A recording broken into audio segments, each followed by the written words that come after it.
ওসমান হাদিকে 1 সপ্তাহ 168 ঘন্টা আগে গুলি করা হয়েছে। এখন পর্যন্ত কি তার খুনিকে গ্রেফতার করা হয়েছে? সরকারের পক্ষ থেকে এখন পর্যন্ত কি খুনিকে গ্রেফতারের ব্যাপারে একজনের কাজ সৃষ্টি করা হয়েছে? তারা কি এখন পর্যন্ত আমাদেরকে জানিয়েছে কোন জায়গায় রয়েছে?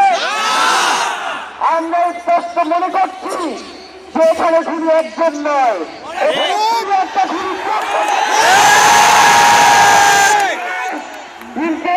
এবং তার পরিবারের পক্ষ থেকে আপনাদেরকে জানিয়ে দিতে চাই,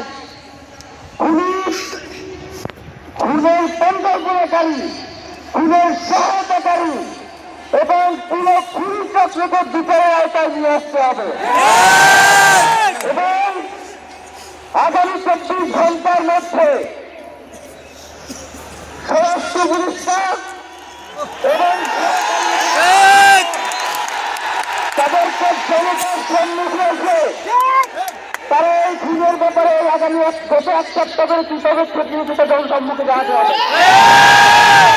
তারা জানাতে না পারে তারা তাদেরকে সংলাপের জন্য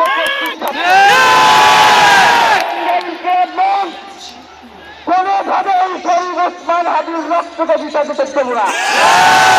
আমরা ঘোষণা করতে চাই শরীফ ওসমান হাদির রক্তের মধ্যে দিয়ে বাংলাদেশের ইতিহাস কায়েম হবে। তিনি বারংবার বলেছেন বাংলাদেশের স্বাধীনতা সার্বভৌমত্ব রক্ষা এবং তাদের লড়াইয়ের জন্য আমাদেরকে যদি জীবনে দিয়ে দিতে হয় আমরা জীবন দিয়ে দেবো, তবেই তাদের জীবন আমাদেরকে তাদের লড়াই লড়তেই হবে। আপনারা রাজি আছেন কিনা?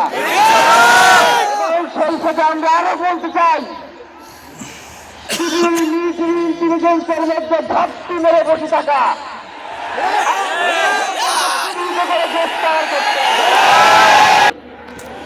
আমরা শরীফ ওসমান হাদির পরিবার থেকে রাষ্ট্রকে জানাতে চাই, যদি এই রাষ্ট্রকে রক্ষা করতে শরীফ ওসমান হাদির পরিবারের 5 সদস্য তার ভাই এবং বোনদের যদি রক্ত লাগে তারা দেওয়ার জন্য প্রস্তুত রয়েছে। এই খুনিদেরকে চিহ্নিত করে বিচারের মুখোমুখি করতে হবে। আমরা আপনাদেরকে আরেকটা ঘোষণা দিয়ে আজকের বক্তব্য শেষ করতে চাই। ওসমান হাদির নিরাপত্তার জন্যই কোন জায়গা থেকে তার লাশ নিয়ে যাওয়া হবে আমরা জানি না।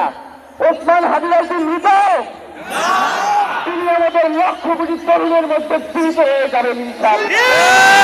আপনাদেরকে জানিয়ে দিতে চাই কোন ধরনের সহিংসতা ছাড়া আমরা যেহেতু ওসমান হাদির লাশকে আমরা জাতীয় কবি কাজী নজরুলের পাশে দাফন করার ব্যবস্থা করতেছি, আপনারা সবাই এই প্রোগ্রামটিতে জনতা মিছিল নিয়ে শাহবাগে চলে যাবেন।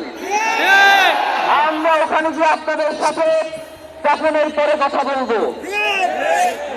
বাংলাদেশের স্বাধীনতা সার্বভৌমত্ব থাকবে, বাংলাদেশের ইনসাফ কায়েম হবে, নয়তো আমরা বাংলাদেশের জন্য রক্ত দেওয়ার জন্য সবাই প্রস্তুত। ব্যতীত কারো কোন প্রোপাগান্ডায় আপনারা কোন ধরনের সহিংসতার পথ বেছে নেবেন না। আমরা ইনকিলাবের পক্ষ থেকে আপনাদেরকে জানাবো কখন কি ব্যবস্থা গ্রহণ করতে হবে।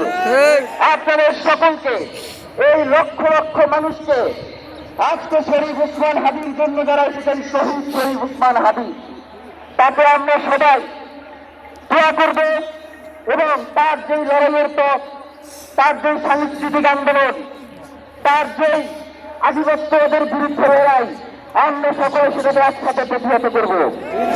বাংলাদেশ জিন্দাবাদ, ইনকিলাব জিন্দাবাদ।